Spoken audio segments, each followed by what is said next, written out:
ढूक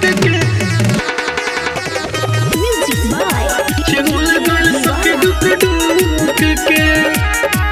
पिके आइल भतार हम बोल देनी डांट के गइल खिसियाई हमर लेके बात के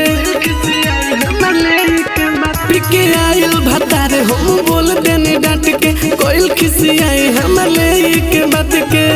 एने ओने देहिया डोलावे रुक रुक के बॉडी मारलस भतार झुक झुक के छिहोल गइल सखी ढुक ढुक के बॉडी मारलस भतार झुक झुक के छिहोल गइल सखी ढुक ढुक के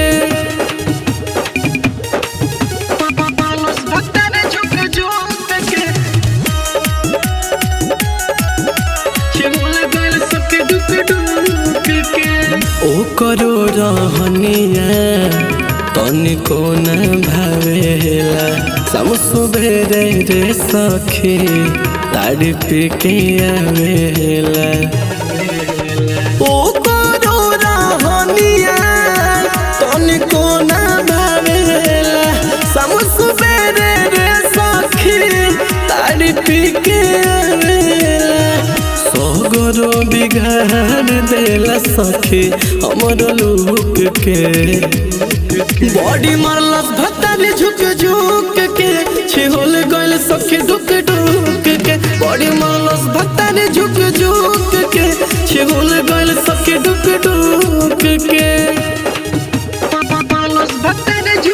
आर्या स्टूडियो तमकुही रोड कुशीनगर छिहोल गइल सखी ढुक ढुक के बात नहीं बुझे रही कैसे में हार हो सुन संतोष सोनो भइल बाड़ा है हार हो अरे बात नहीं बुझे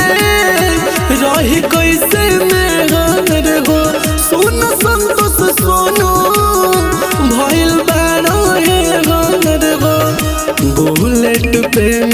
रोज रोई ले कुहुक के बॉडी मारलस भतार झुक झुक के छिहोल गइल सखी ढुक ढुक के बॉडी मारलस भतार झुक झुक के छिहोल गइल सखी ढुक ढुक के अरे बॉडी गजन कैलस रे।